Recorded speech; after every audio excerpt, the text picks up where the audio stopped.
2024 के लोकसभा चुनाव का शंखनाद हो चुका है, लेकिन उससे पहले नीतीश कुमार ने जातीय जनगणना का मास्टर स्ट्रोक चला। आज बिहार में उसके आंकड़े जारी कर दिए गए हैं।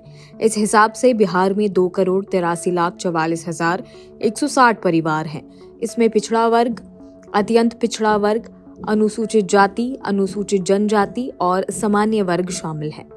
साथ ही इसमें धर्म के आधार पर भी डेटा सामने आया है। डिप्टी सीएम तेजस्वी यादव ने ट्वीट कर इसे एक ऐतिहासिक क्षण बताया है। साथ ही उन्होंने कहा कि ये दशकों के संघर्ष का प्रतिफल है। अब जान लेते हैं कि बिहार में किस वर्ग में कितनी आबादी है। अति पिछड़ा 36.01%, पिछड़ा 27.12%, अनुसूचित जाति 19.65%, अनुसूचित जनजाति 1.06%, सामान्य 15.52%। अब जानते हैं कि बिहार में किस धर्म की कितनी आबादी है।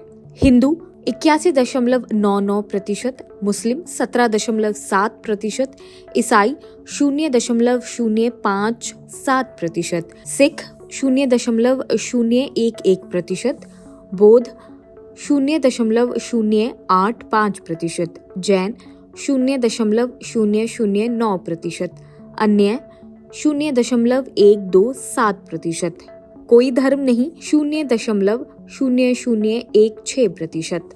अब आते हैं कि बिहार में किस जाति की कितनी आबादी है। यादव 14.26%, रविदास 5.2%, कोयरी 4.2%, ब्राह्मण 3.65%, राजपूत 3.45%, मुसहर 3.08%, भूमिहर 2.86%, कुर्मी 2.8%, मल्ला 2.60%, बनिया 2.31%, कायस्थ 0.60%। ये तमाम आंकड़े बिहार सरकार द्वारा जारी किए गए हैं।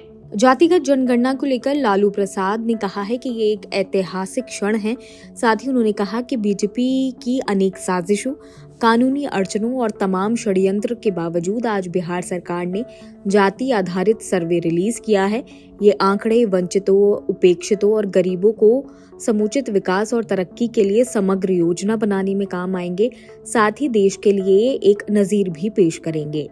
केंद्र में 2024 में जब हमारी सरकार बनेगी तब पूरे देश में जातिगत जनगणना करवाएंगे और दलित, मुस्लिम, पिछड़ा और अति पिछड़ा विरोधी भाजपा को सत्ता से बेदखल करेंगे।